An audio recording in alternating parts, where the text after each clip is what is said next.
Hello students, BA second year की आज की क्लास में हम अमेरिकी संविधान की विशेषताओं का वर्णन करेंगे। हम इससे पूर्व में अमेरिकी संविधान के स्रोतों के बारे में पढ़ चुके हैं और एक बड़ी पृष्ठभूमि हमारे सामने थी कि किस प्रकार से अमेरिका में जो 13 उपनिवेश हुआ करते थे, उन 13 उपनिवेशों ने 4 जुलाई 1776 को किस तरह से अपनी स्वाधीनता की घोषणा करी, किस तरह से उन्होंने परिसंघ का निर्माण किया और परिसंघ की लचर व्यवस्था के बाद वे लोग जो थे वो संघात्मक व्यवस्था की ओर आगे बढ़े। किस तरह से उन्होंने अमेरिकी सेना नायक को पराजित किया, किस तरह से वो एकजुट हुए और किस तरीके से उन्होंने अपनी जो राजनीतिक मजबूरियां थी, जो आर्थिक मजबूरियां जो थी और ब्रिटिश सेना नायक का जो भय था उनके मन में, उन्होंने उनको एक दूसरे के नजदीक आने के लिए उनको प्रेरित किया। और हमने देखा कि फिलाडेल्फिया सम्मेलन जो था वो अमेरिकी संविधान के लिए एक ढांचा निर्मित करता है, एक अस्थि पंजर निर्मित करता है, जिसके ऊपर कांग्रेस द्वारा निर्मित कानूनों ने, अधिनियमों ने, राष्ट्रपतियों द्वारा किए गए कार्यों ने, उनके व्यक्तित्वों के प्रभावों ने और न्यायपालिका की न्यायिक व्याख्याओं ने, न्यायपालिका की संवैधानिक व्याख्याओं ने और न्यायपालिका द्वारा दिए गए निर्णयों ने और इसके अलावा परंपराओं ने मांस चढ़ाने का काम किया। और जो अस्थि पंजर हमें फिलाडेल्फिया सम्मेलन के द्वारा अमेरिका में निर्मित दिखाई देता है, 1787 ईस्वी से इस संविधान का निर्माण जो था वो शुरू हुआ और उसके बाद ये संविधान जो था वो जब बना उसके बाद में यह 4 मार्च 1789 ईस्वी को जाकर लागू हुआ। तो उस ड्यूरेशन में हमने देखा कि जो फिलाडेल्फिया सम्मेलन था उसमें बहुत सारे विद्वान जो थे वहाँ पर एकत्रित हुए और उन्होंने क्या किया। एक चीज मैं आपको बताना चाहूंगा कि फिलाडेल्फिया सम्मेलन में संघात्मक व्यवस्था का समर्थन करने वाले लोग और दूसरी तरफ संघात्मक व्यवस्था का विरोध करने वाले लोग थे। जब इस संविधान को स्वीकृत किया गया तो उस समय 13 में से 9 राज्यों ने संघात्मक संविधान के ऊपर अपनी स्वीकृति दी और 13 में से 9 गणराज्यों के या 13 में से 9 उपनिवेशों के द्वारा उस संविधान को स्वीकार किए जाने के बाद में इस संविधान को 4 मार्च 1789 ईस्वी को लागू किया गया।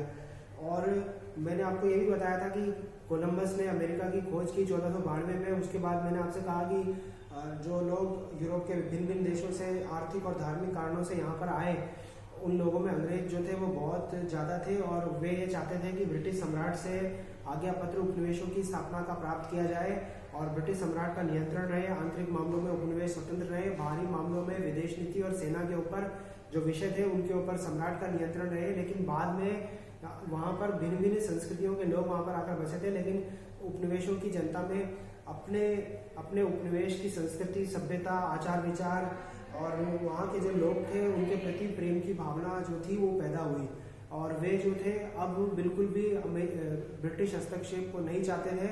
इसलिए उन्होंने क्या किया, 4 जुलाई 1776 ईस्वी को घोषणा कर दी अपनी स्वाधीनता की।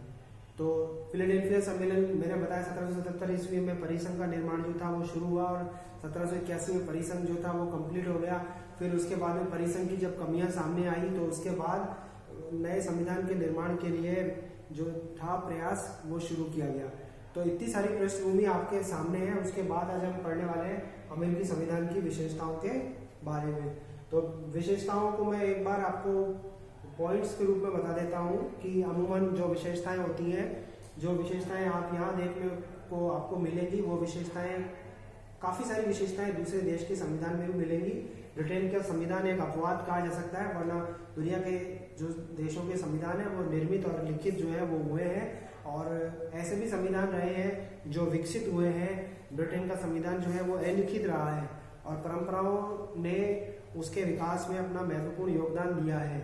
तो पहली विशेषता है निर्मित और लिखित संविधान। इस संविधान को बनाया गया था फिलाडेल्फिया सम्मेलन के द्वारा और यह संविधान क्या है, निर्मित है, क्योंकि एक संविधान सभा थी एक प्रकार की, उसके द्वारा इसको बनाया गया और 13 उपनिवेशों में से 9 उपनिवेशों ने संघात्मक स्वरूप वाले संविधान को स्वीकार किया और 4 मार्च 1789 ईस्वी को यह संविधान लागू हो गया। यह संविधान संक्षिप्त है क्योंकि जो संविधान निर्माता थे उस समय के, उन्होंने सोचा कि अगर आज संविधान बना लिया जाएगा तो आने वाले समय में उस संविधान में बदलाव करने की आवश्यकता महसूस होगी। इसलिए उन्होंने क्या किया, संविधान का विस्तार करने का कार्य जो था वो आने वाले या भावी पीढ़ी के ऊपर उन्होंने छोड़ दिया। उन्होंने केवल एक अस्थि पंजर का निर्माण किया और उस वजह से अमेरिकी संविधान बहुत संक्षिप्त है। 7 ही अनुच्छेद है, 27 संवैधानिक संशोधन जो है वो यहाँ पर हुए हैं और ये संविधान इतना छोटा है कि इसे आधे घंटे की अवधि में 10 से 14 पेज जो है, 10,000 शब्द जो है उसमें उनको हम आधे घंटे से 1 घंटे की अवधि के बीच में हम पढ़ सकते हैं। तो बहुत संक्षिप्त संविधान है, जबकि भारत का संविधान इस तुलना में बहुत ज़्यादा बड़ा संविधान है। तो निर्मित और लिखित संविधान, जो भी कठोर संविधान होते हैं वो क्या होते हैं, निर्मित और लिखित होते हैं। और अमेरिकी संविधान भी निर्मित और लिखित होने के साथ में कठोर भी है। कठोर होने का कारण ये है कि वहाँ पर संविधान में संशोधन की प्रक्रिया जो है वो विशेष प्रकार की अपनाई गई है। मतलब राज्यों का अनुसमर्थन प्राप्त करना भी वहाँ पर जरूरी होता है। हमारे यहाँ पर भी संविधान में कुछ ऐसे अनुच्छेद है जिनमें संशोधन करने के लिए विशेष बहुमत की आवश्यकता पड़ती है। तो निर्मित और लिखित संविधान, संक्षिप्त संविधान मैंने बताया आपको कि आधे घंटे में पढ़ सकते हैं। 7 ही अनुच्छेद है, 10,000 के लगभग शब्द है, 10 से 14 पृष्ठों में लिखा हुआ है, तो आधे घंटे में आप इसको आराम से पढ़ सकते हैं। फिर उसके बाद में गणतंत्र की स्थापना की गई है। अमेरिका का जो राष्ट्रपति है और राज्यों के जो गवर्नर है, आज अमेरिका में 13 राज्य नहीं, आज अमेरिका में 50 राज्य हैं। राज्यों के जो गवर्नर है वो और अमेरिकी राष्ट्रपति जो है वो क्या होते हैं, अप्रत्यक्ष रूप से निर्वाचित होते हैं।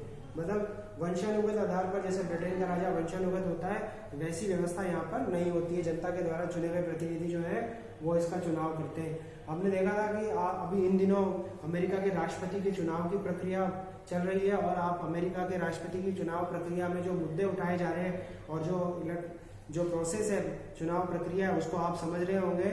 हम यहाँ पा रहे हैं कि अमेरिका का जो राष्ट्रपति है वो एक निर्वाचक मंडल के द्वारा निर्मित होता है, जिसमें सीनेट और प्रतिनिधि सभा के सदस्य और 3 कोलंबिया जिले के सदस्य होते हैं और 538 सदस्यों से मिलकर निर्वाचक मंडल बनता है जो अमेरिकी राष्ट्रपति का चुनाव करता है। और निर्वाचक मंडल के सदस्यों के लिए मतदान कौन करती है, जनता करती है।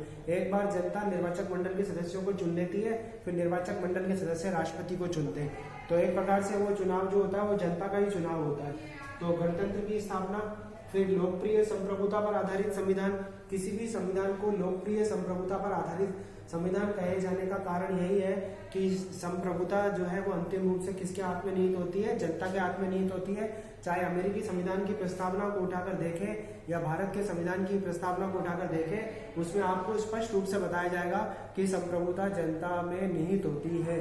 तो अमेरिकी जनता ने स्वयं इस संविधान का निर्माण किया है, चाहे उसने स्वयं इस निर्माण कार्य में भाग नहीं लिया हो, लेकिन उनके जो प्रतिनिधि थे उन्होंने क्या किया, इस संविधान को बनाया था। इसलिए यह जनता के द्वारा निर्मित संविधान ही है और संप्रभुता जो है वो अंतिम रूप से जनता में ही निहित है। तो लोकप्रिय संप्रभुता पर आधारित संविधान, संघात्मक शासन। अब संघात्मक शासन के जो लक्षण होते हैं वो लक्षण जो है वो अमेरिकी संविधान में बताए गए हैं। जैसे निर्मित और लिखित संविधान होता है, कठोर संविधान होता है, दोहरी नागरिकता होती है, जो कांग्रेस है, अमेरिका की जो व्यवस्थापिका है, अमेरिका का जो विधानमंडल है उसमें उच्च सदन राज्यों का सदन है और उसमें राज्यों को समान प्रतिनिधित्व मिलता है। चाहे अमेरिकी राज्य बड़ा हो आकार में, जनसंख्या में, यानी क्षेत्रफल और जनसंख्या की दृष्टि से उसका आकार चाहे कितना ही छोटा या बड़ा क्यों ना हो, लेकिन सीनेट के लिए 2 प्रतिनिधि जो है वो प्रत्येक अमेरिकी राज्य जो है वो भेजता है। तो यहाँ क्या बता रहे हैं संघात्मक व्यवस्था के बारे में। दोहरी नागरिकता है। दोहरी नागरिकता किस रूप में, एक तो अमेरिकी संघ की और दूसरा जिस राज्य का वो निवासी है वहां का भी वो नागरिक है। हमारे यहाँ पर इकरी नागरिकता का विचार है। तो संघात्मक व्यवस्था के तमाम लक्षण जो है वो यहाँ मौजूद है। और संघ तब बनता है जब जो इकाइयां हैं वो भौगोलिक रूप से एक दूसरे के नजदीक स्थित हो और आर्थिक रूप से उनमें कोई बड़ा अंतर नहीं हो। आर्थिक रूप से मतलब बहुत बड़ा अंतर नहीं हो, वो एक दूसरे के नजदीक स्थित हो भौगोलिक रूप से और उनमें एक दूसरे को सहयोग करने की इच्छा हो, एक दूसरे से मिलने की इच्छा हो, तो एक संघ व्यवस्था का निर्माण हो सकता है। जैसे अब पाकिस्तानी संघ का निर्माण किया गया और एक पूर्वी पाकिस्तान और पश्चिमी पाकिस्तान को मिलाकर एक पूर्ण पाकिस्तान बनाया गया, लेकिन पूर्वी और पश्चिमी पाकिस्तान के बीच में भारत था, इसलिए वो जो संघ बनाया गया था वो अनुचित था, जिसके कारण हमने देखा कि पूर्वी पाकिस्तान में एक अलग संस्कृति पनपी और बाद में पूर्वी पाकिस्तान क्या बन गया, बांग्लादेश बन गया। तो हम संघात्मक व्यवस्था के सारे लक्षण अमेरिका में पाते हैं, वहां पर संघीय व्यवस्था हमें देखने को मिलती है। फिर इसके बाद प्रतिनिधियात्मक लोकतंत्र, इसका भी मतलब समझते हैं कि जनता के द्वारा चुने हुए प्रतिनिधि जो होते हैं वो शासन का कार्य करते हैं। और लोकतंत्रात्मक व्यवस्था है, महिलाओं को मताधिकार जो है वो दिया गया है। पुरुषों को भी मताधिकार है और मताधिकार की आयु 21 से घटाकर 18 वर्ष कर दी गई है। तो प्रतिनिधित्मक लोकतंत्र का लक्षण वहां पर मौजूद है। फिर देखिए अगला लक्षण है संविधान की सर्वोच्चता। संविधान देश का सर्वोच्च कानून है। संविधान से बढ़कर कुछ भी नहीं है। ना अमेरिका का राष्ट्रपति, ना अमेरिका की जनता, न्यायपालिका संविधान की सर्वोच्चता की रक्षा करती है। जब कहीं संविधान की भावना का उल्लंघन होता है या संविधान के विरुद्ध कानूनों का निर्माण होता है या कार्यपालिका के द्वारा संविधान के विरुद्ध कार्य किए जाते हैं, तो फिर न्यायपालिका क्या करती है, न्यायिक पुनरावलोकन की शक्ति के द्वारा ऐसे कार्यों को, ऐसे कानूनों को, ऐसे अधिनियमों को क्या कर देती है, रद्द कर देती है। तो लोकप्रिय संप्रभुता पर आधारित संविधान।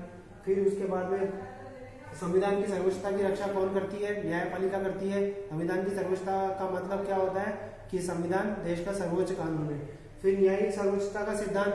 अब अमेरिका में शासन के 3 अंग है। कहीं भी किसी भी देश में शासन के 3 अंग होते हैं, कार्यपालिका, व्यवस्थापिका और न्यायपालिका। सबसे अच्छी स्थिति यह होती है कि शासन के तीनों अंग बराबर महत्व रखते हो। लेकिन अमेरिका में न्यायपालिका जो है कांग्रेस का तीसरा अंग बन गई है या कांग्रेस का तीसरा सदन बन गई है। कांग्रेस जो है वो अमेरिका की व्यवस्थापिका है। व्यवस्थापिका के 2 सदन है, सीनेट और प्रतिनिधि सभा। लेकिन न्यायपालिका के द्वारा इतना ज्यादा हस्तक्षेप किया गया वहां पर कि वह कांग्रेस का तीसरा सदन बन गई है। यानी व्यवस्थापिका द्वारा निर्मित कानूनों को वो क्या करती रहती है, रद्द करती रहती है। संविधान की भावना के विरुद्ध है ऐसा कहकर वो रद्द करती रहती है। और कई बार व्यवस्थापिका द्वारा बनाए गए कानूनों में इस तरह का परिवर्तन कर देती है जिससे कि जो मूल कानून होता है उसका पूरा स्वरूप ही बदल जाता है। इसलिए उसको कांग्रेस का तीसरा सदन या तृतीय सदन की संज्ञा दी जाती है। तो न्यायपालिका अपने आप में सर्वोच्च है, उसको न्यायिक पुनरावलोकन का अधिकार मिला हुआ है। मार्बरी बनाम मेडिसन विवाद में उसको न्यायिक पुनरावलोकन का अधिकार मिला था। फिर दोहरी नागरिकता का कंसेप्ट मैंने बता दिया कि एक तो अमेरिकी संघ का सदस्य होगा और दूसरा वो जिस राज्य में रहता है उस राज्य का वो क्या कहलाएगा, नागरिक कहलाएगा। शक्ति विभाजन का सिद्धांत, नियंत्रण और संतुलन का सिद्धांत। अब शक्तियों का विभाजन किस रूप में है, संघात्मक शासन व्यवस्थाओं में क्या होता है कि संविधान के द्वारा शक्तियां संघ और इकाइयों में बटी हुई होती हैं। तो वहां पर भी शक्तियां बटी हुई है। शासन के तीनों अंग अलग अलग हैं। सैद्धांतिक तौर पर देखने पर तो ऐसा लगता है कि शासन के तीनों अंग अलग अलग हैं, लेकिन व्यवहार में हम पाते हैं कि शासन के तीनों अंग एक दूसरे को नियंत्रित करते हैं और एक दूसरे से नियंत्रित होते हैं। तो कांग्रेस जो है वो राष्ट्रपति को नियंत्रित करती है, राष्ट्रपति कांग्रेस को नियंत्रित करता है, कांग्रेस न्यायपालिका को नियंत्रित करती है, कांग्रेस न्यायपालिका को नियंत्रित करती है, राष्ट्रपति न्यायपालिका को नियंत्रित करता है और न्यायपालिका क्रमशः कार्यपालिका और व्यवस्थापिका को नियंत्रित करने का काम करती है। अब नियंत्रण और संतुलन का जब सिद्धांत हम पढ़ेंगे तब इसकी चर्चा करेंगे, लेकिन वहां पर सैद्धांतिक रूप से हमें शक्तियों का पृथक्करण दिखाई देता है, लेकिन व्यवहार में हमें नियंत्रण और संतुलन का सिद्धांत जो है वो दिखाई देता है वहां पर। जैसे एक उदाहरण मैं आपको देता हूँ कि राष्ट्रपति जो नियुक्तियां करता है, जो युद्ध की घोषणा करता है, जो बजट का अनुसमर्थन करता है, उसके ऊपर सीनेट के 2/3 अनुमोदन की आवश्यकता पड़ती है।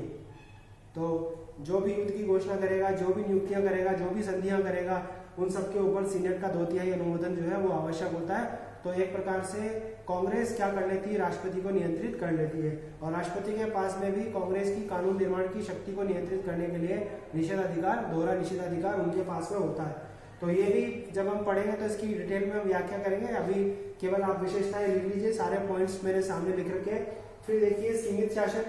सीमित शासन का मतलब है निरंकुश शासन के स्थान पर नियमानुकूल शासन की बात अमेरिकी संविधान में है। निरंकुश शासन के स्थान पर नियमानुकूल शासन की स्थापना किए जाने की बात की गई है, इसलिए ये जो है वो सीमित शासन का सिद्धांत आपको बताया गया। फिर उसके बाद संविधान कैसा है, कठोर है, मैंने आपको इसके बारे में बता दिया। मौलिक अधिकारों की व्यवस्था, संविधान में जो प्रथम 10 संवैधानिक संशोधन हुए थे उनके द्वारा मौलिक अधिकारों की व्यवस्था जो थी वो की गई थी। 1791 ईस्वी में प्रथम 10 संवैधानिक संशोधन किए गए थे। 13वां, 14वां और 15वां जो था वो गृह जनित संवैधानिक संशोधन था। 17वें संवैधानिक संशोधन द्वारा सीनेट का जो निर्वाचन था उसको क्या बनाया गया था, प्रत्यक्ष बनाया गया था। तो कुल मिलाकर 27 संवैधानिक संशोधन हुए हैं और संशोधनों में राज्यों की भी अहम भूमिका जो है वो बताई गई है, जिसके कारण से अमेरिका में संविधान में संशोधन की जो प्रक्रिया है वो अत्यंत ही कठोर साबित हुई है। तो आज हमने पढ़ा, यहाँ पर एक विशेषता और भी रहेगी कि अमेरिकी संविधान व्यक्तिवादी दर्शन पर आधारित संविधान है। अमेरिकी संविधान व्यक्तिवादी दर्शन पर आधारित संविधान है। मैंने आपको आरंभ में कहा था कि जब अमेरिका की खोज हुई, कोलंबस ने अमेरिका की खोज की, तो यूरोप के भिन्न भिन्न देशों से लोग आकर वहां पर बसने लगे और धार्मिक और आर्थिक कारणों के कारण से वो यहाँ पलायन हुए थे। और वहां पर उस समय कुछ भारतीय भी मौजूद थे।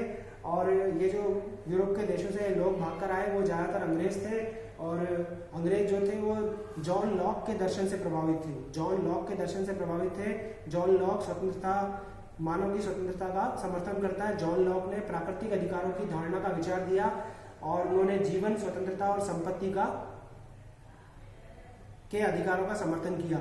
और अमेरिकी संविधान में कहा गया कि व्यक्ति को स्वतंत्रता मिलेगी और संपत्ति का भी अधिकार होगा और केवल कानून की उचित प्रक्रिया के द्वारा ही व्यक्ति की संपत्ति को उससे छीना जाएगा। अगर सार्वजनिक हित के लिए भी संपत्ति ली जाती है तो भी उस संपत्ति के बदले में उसको मुआवजा जो है वो दिया जाएगा। तो लॉक के दर्शन से अमेरिकी संविधान निर्माता प्रभावित थे और उन्होंने संपत्ति की अधिकार की अवधारणा का प्रतिपादन किया। जो मूल संविधान था उसमें इस प्रकार की बात की गई और जो प्रस्तावना थी उसमें जीवन, स्वतंत्रता और सुखानुकरण की बात की गई है। जीवन, स्वतंत्रता और सुखानुकरण की बात की गई है। तो यह जो संविधान है वो व्यक्तिवादी दर्शन पर आधारित संविधान है। एक तो लॉक का दर्शन हो गया और दूसरा जो भी संविधान निर्माता थे, चाहे वो अपने आप में जॉर्ज वॉशिंगटन रहे हो या और कोई विद्वान रहा हो, बेंजामिन फ्रैंकलिन हो या और कोई रहा हो, तो उनके जो व्यक्तिगत उनके विचार थे उनसे भी अमेरिकी संविधान जो है प्रभावित हुआ है। इसलिए इसे व्यक्तिवादी दर्शन पर आधारित संविधान भी कहते हैं। तो हमने यहाँ पर लगभग सारी चीजों के बारे में पढ़ लिया है और आज हमने पढ़ा अमेरिकी संविधान की विशेषताओं के बारे में। कल हम इसमें शक्तियों के पृथक्करण, नियंत्रण और संतुलन के सिद्धांत के बारे में पढ़ेंगे।